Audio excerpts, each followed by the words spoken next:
Hi guys! Kumusta po kayong lahat? So yan guys, maraming salamat po sa walang sawang pagsubaybay sa ating pong Daily Love Reading. And kung ikaw ay bago pa lang sa ating channel, mag-subscribe na po kayo.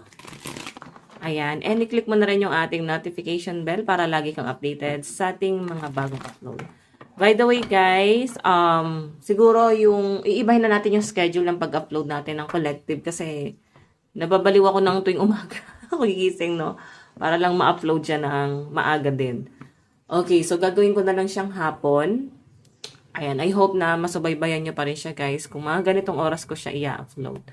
Okay, then guys, papalaw na rin ako sa ating page. Doon na rin ako mag-upload ng mga short video, reels. Ayan, lagay ko na lang dito. Please, parang awa nyo na. Pa-follow. Okay, so tignan natin. Kanina ba tong love reading?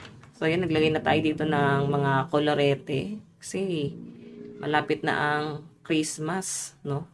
Isip nga to, guys. Ayan. So, lalagyan pa natin yan, guys, ng mga ibang kolorete pa, no? Para maganda-gandang tignan. Okay, so tignan natin. Kanina po itong love reading. Spirit guide. Okay. Kanina po itong love reading. Meron tayong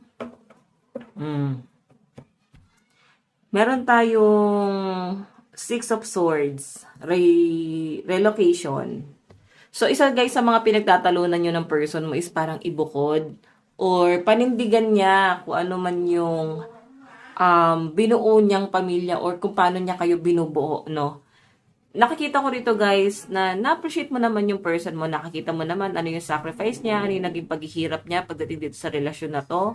Pero kasi ikaw, dahil nga naawa ka sa kanya at nakikita mo kung ano yung mali doon sa relasyon, nagsasuggest ka sa kanya na parang ito yung gawin mo para kahit paano mas makatipid, kahit paano is kayang ma-manage yung pera. Walang ibang taong parang kailangan pakisamahan kundi kayo-kayo lang. Kasi ang hirap mag-survive, lalo na kung may mga anak kayo. Ito, may travel ako nakikita. So, pag-uusapan nyo to, celebration. Ang problema lang dito, guys, yung person mo kasi, yung setup nyo, parang pili niya, ito yung mas magaan. Dito siya mas nagiging malaya. Ito yung pinaka-natural or mas magaang, basta practical, ganun. Mas magaan sa pakiramdam yung dalawa. Or mas magaan siguro sa pakiramdam niya.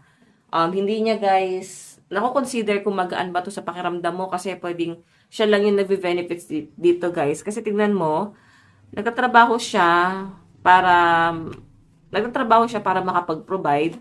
Pero, sa kabilang banda guys, nagse-celebrate siya eh.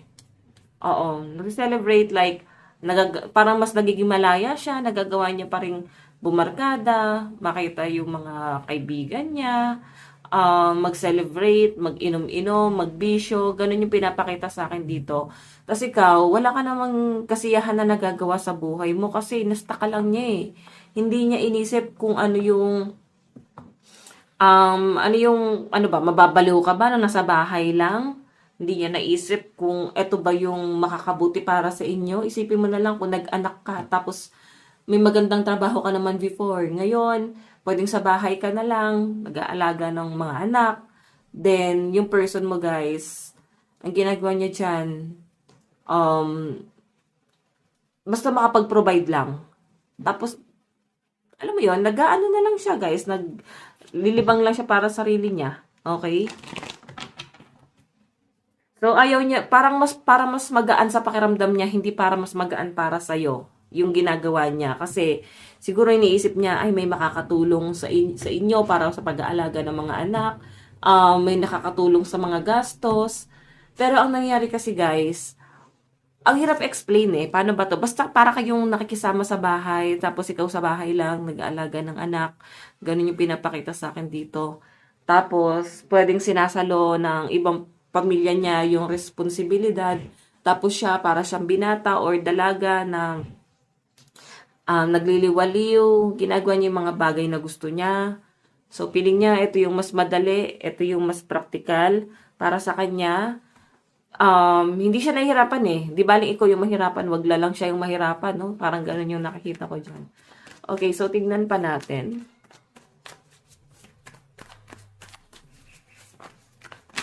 Oops. O, di ba? Madalas yung pinagtatalunan talaga ng person mo, oh.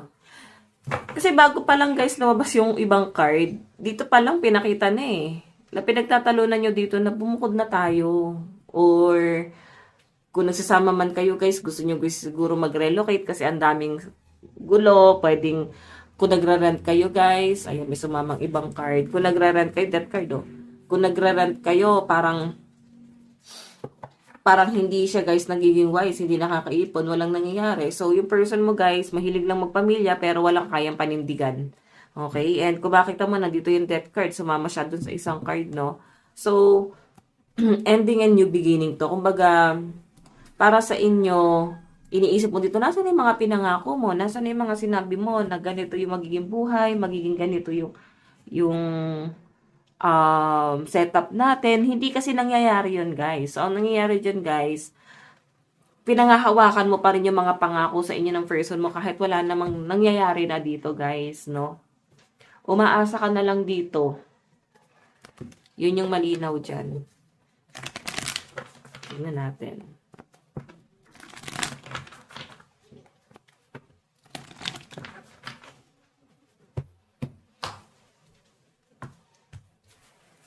Okay.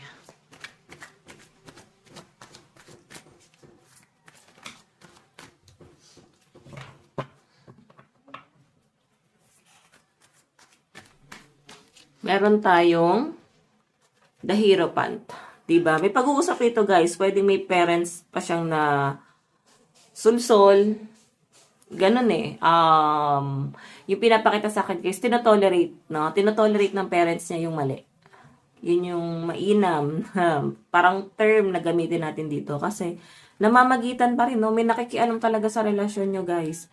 Tapos hindi nila, kasi okay na, sabihin natin, sige, ito yung mas best, ito yung mas practical. Pero sa inyo kasi guys, araw-araw kang pinapatay nung nung pagod, nung hirap, sama ng loob dito sa sitwasyon na parang meron pa siyang pamilyang tinotolerate siya sa mali na sa halip na dapat sila yung kumakausap kasi siguro alam naman nila.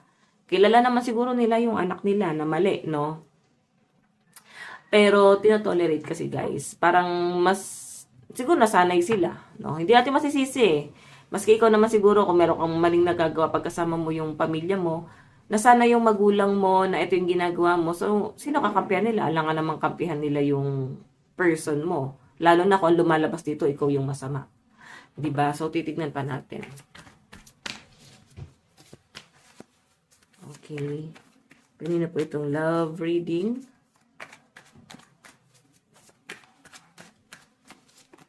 Meron tayong, ayan o. So, anong nangyayari dito guys? Mabait naman yung person mo. Lagi ka naman yung sinusuyo. Pero kasi iba yung kinakwento niya sa ibang tao. Pwedeng, parang ganito, switch siya sa inyo. Pero pagkaharap niya ibang tao, may mga paninira. Ganon. Okay, so kung makikita nyo guys, madali kang suhulan dito. Parang ganon, madali kang anuhin yung person mo. Konting lambing lang, bibigay ka na. Naniniwala ka na ulit, tanga ka na ulit. Parang ganun yung pinapakita sa akin dito. Ayan o. Kahit na nakikita mo yung mga pagkakamali niya guys, basta pag sinuyo ka niya, pag tinutopak ka, parang wala na. Paranoid na ulit, 'di ba? So, ganun yung pinapakita sa akin dito guys. Napapaikot ka na niya ulit. Okay? Sige, tingnan pa natin.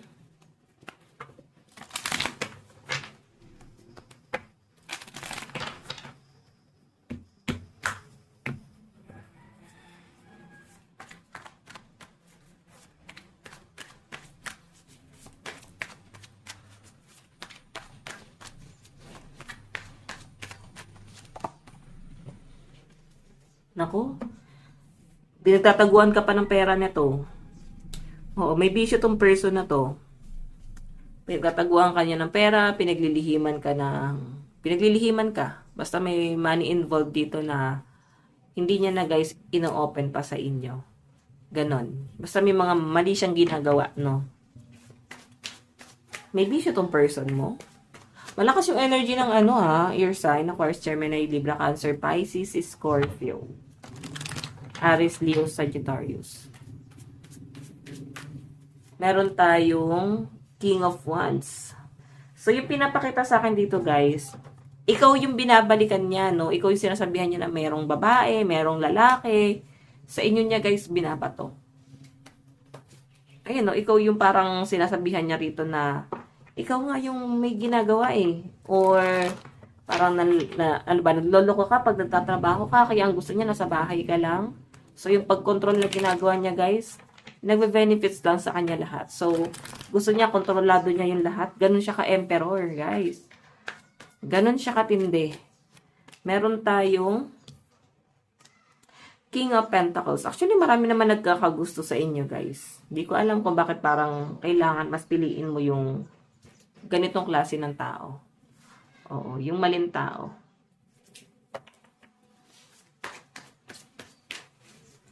Tingnan natin. Meron tayong Strength. Oh. Alam mo kung bubuksan mo daw ulit yung puso mo sa iba, mas magiging payapa ka eh. Lalo na yung iba sa inyo na wala pa namang anak. So, huwag kang mawawala ng pag-asa. Huwag kang susuko. Okay? Lagi mong iisipin ano yung mas makakabuti sa inyo. Kasi ginawa mo na yung makakabuti para sa kanya eh. Makakabuti para sa inyong dalawa. Pero this time guys, kung hindi naman nag-work, isipin mo na lang ano yung makakabuti sa inyo.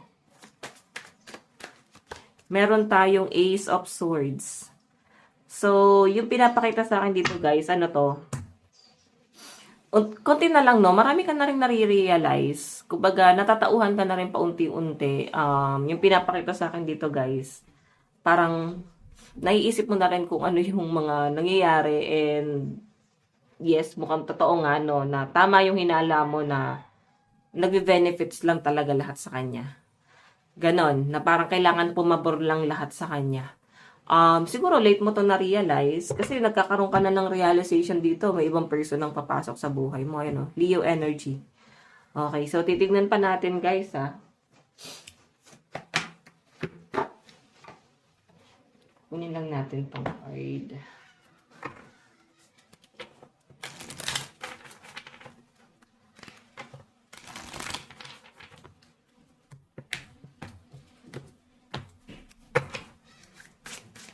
Okay.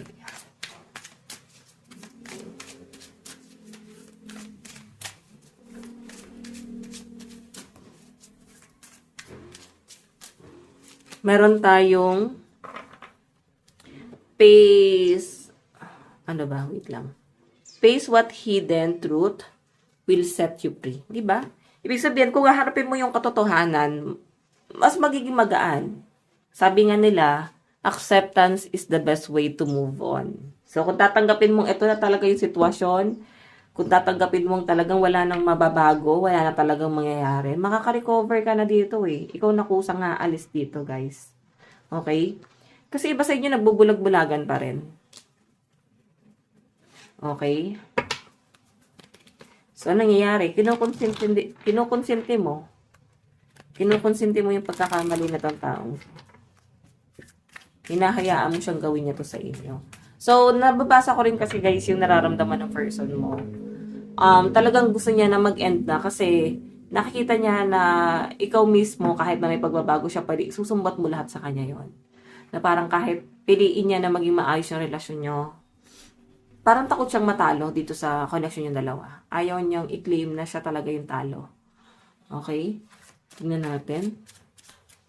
Meron tayong I'm always drawn to your heart light. Ayan. So, guys,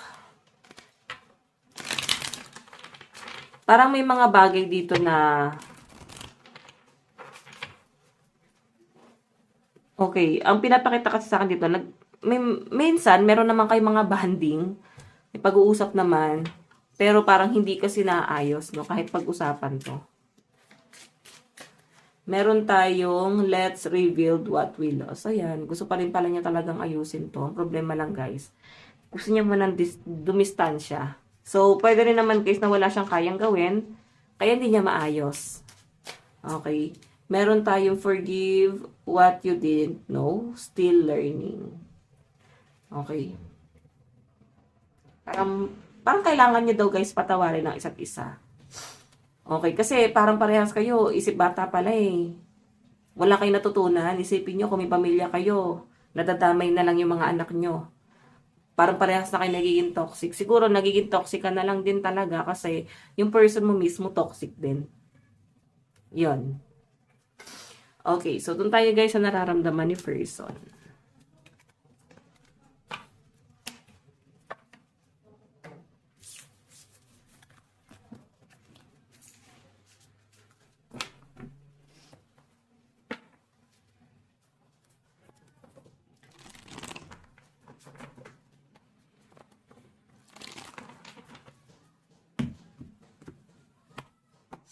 Okay, so nararamdaman ng person mo.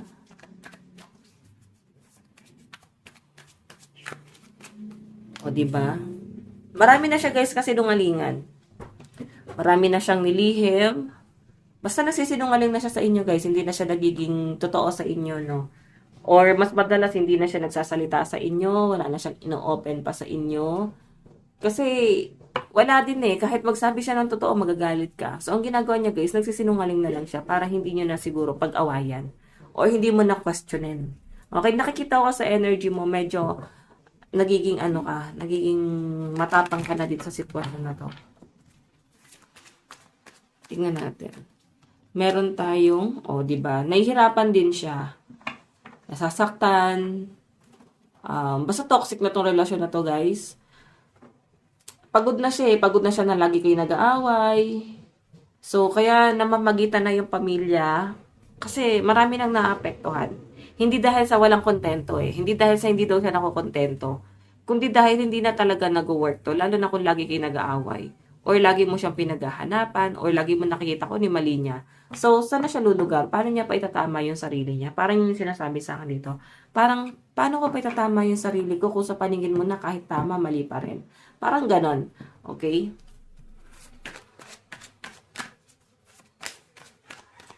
Meron siya mga pinaglalaban kasi rito, guys, no? Meron tayong, ayan, Ace of Swords. So, konting-konti na lang din talaga si person, no?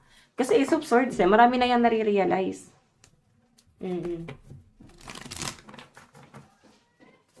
Marami nang tumatakbo sa isip nito. Meron tayong Queen of Pentacles. Okay. So, nakikita kanya na someone na masyadong matapang. Parang tingin niya, hindi ka nagpapatalo. Maliit yung tingin niya sa sarili niya. Okay?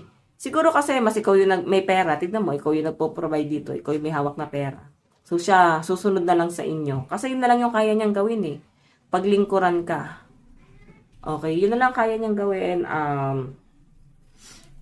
Parang, hindi man maging good provider. At least, maglingkod sa pamilya niyo. So, kung nasa sitwasyon kayo ngayon, pwede naman guys na ikaw yung nakikita na mismo sa pamilya mo, no? Tapos siya, hindi niya alam kung paano niya ayusin yung sarili niya.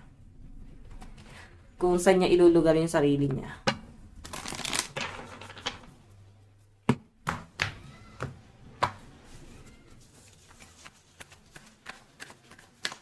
Meron tayong, so, nauwi din minsan daw sa mga layas-layas, aalis na lang, wag nang pag-usapan, pag-iwas, nandoon na. Okay, so titignan pa natin anong gusto niya sabihin.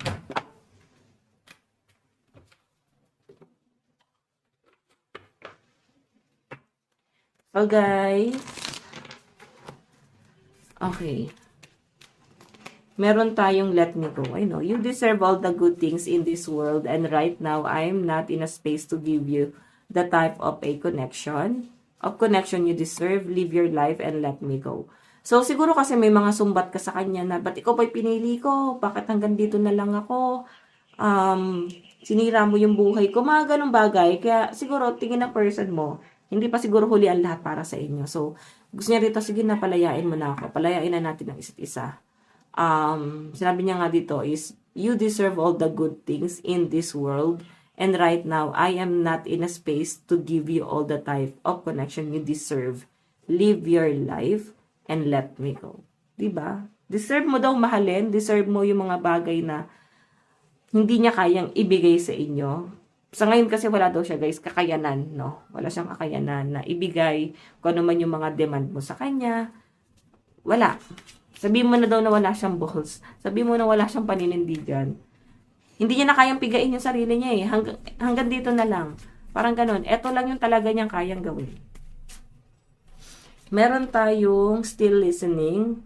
I listen to the music you've shared with me. It helps me to connect with you although we are apart.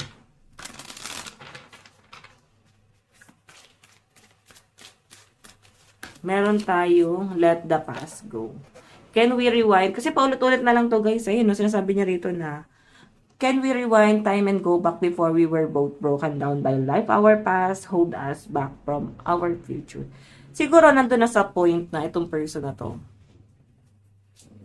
Ano siya eh, parang paulit-ulit din naman yung inaayos. Ang problema lang guys, nauungkat talaga yung mga past issue. So, yung dating kasi niya, dito is ayaw niya ng pag-usapan kung ano man yung past issue yung dalawa kasi hindi na daw nakakatulong sa relasyon nyo. Lalo sa inyo, kung ikaw ay masyadong affected pa rin sa mga past, hindi kayo makakausad niyan guys. Isipin niyo na lang guys, ang kalaban nyo rito is kung sino ka sa past. Ang kalaban nyo rito guys is kung ano na yung mga maling ginawa nyo sa past. Maling ginawa niya sa inyo sa past.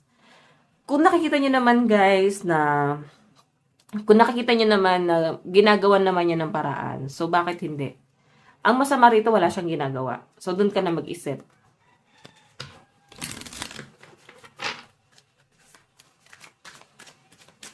Meron tayong attached to my ex, 'di ba?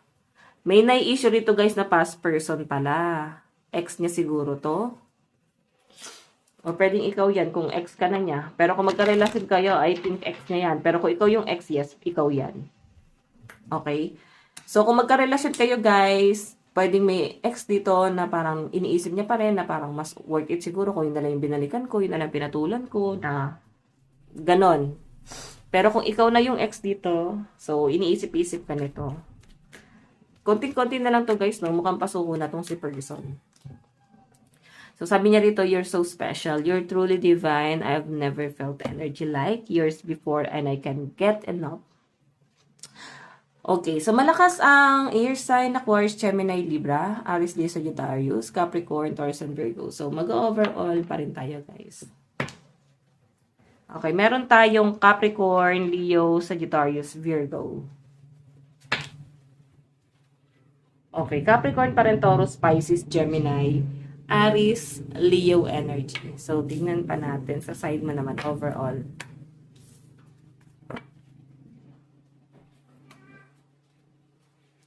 Overall.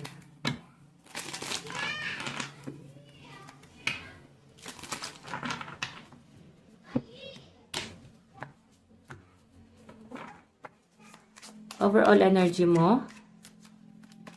Meron tayo no one compares. No matter how many people I've met and experienced,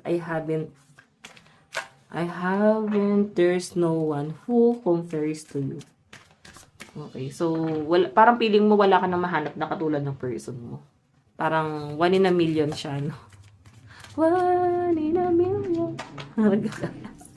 Meron tayong you're my soulmate. So, nararamdaman mo may kakaibang connection kayo, guys. Meron tayong unblock me. So, blinak ka ni person. Or ikaw yung nag-block.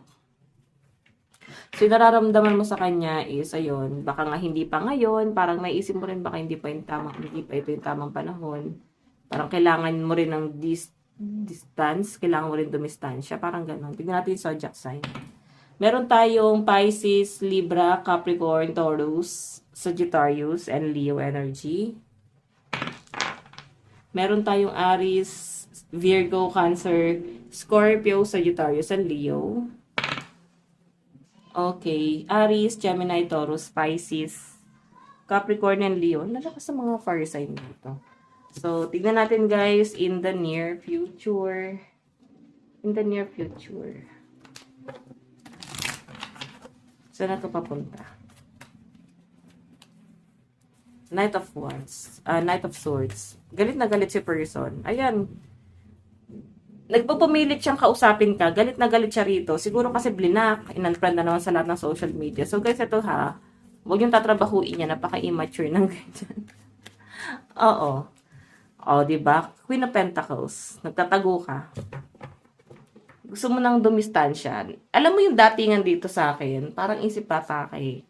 Kasi, ibablock mo siya, tapos parang, isipin mo na, kontakin mo kung gumawa ka ng paraan. Kasi parang sinusubok mo siya eh. So, for my opinion guys, kailangan po bang subukin yung isang tao para lang ma-prove mong mahal ka pa niya? Kasi hindi mo na na-feel. Okay? Pero, kasi guys, hindi eh. Kung mahal ka niya, hindi mo na kailangan parang ano ba, hindi mo na siya kailangan i-test para lang maramdaman mo or makita mo mismo na, ay, mahal pa ako. Parang gano'n. Message ni person sa'yo. I'm starting to understand our connection. So, ayan. Nararamdaman niya din na parang, siguro nag-iisip bata din talaga ako. Parang ganyan. So, simula daw ngayon guys, iintindihin na daw niya kung ano man yung sitwasyon or ano talaga yung connection na meron kayo. Ano man yung demand mo, iintindihin niya na yon. You don't know how hard it was to let you go. So, napapagod din pala siya guys na let go ka. Meron tayong, we both know I am not the one for you. Diba? So, minsan kasi, alam mo yon, gusto kanyang i-let go kasi yung mga demand mo hindi na makayang ibigay eh. Pero hindi niya rin kasi magawa kasi mahal ka niya. Grabe. Mahal ka niya kahit anong gawin niya, nabalik-balik na rin man niya yung sitwasyon. Kahit gustuhin ka niyang palayain, wala eh, mahal ka niya. Ganon. So, ayan guys, ito lang po ang inyong daily love reading. Again, follow na rin ako guys sa ating FB page. Parang awa nyo na guys. Jade Diaries po yung name ng aking FB page. Nasa comment section po yung link. Bye-bye guys. Bukas po ulit. Love you all. God bless.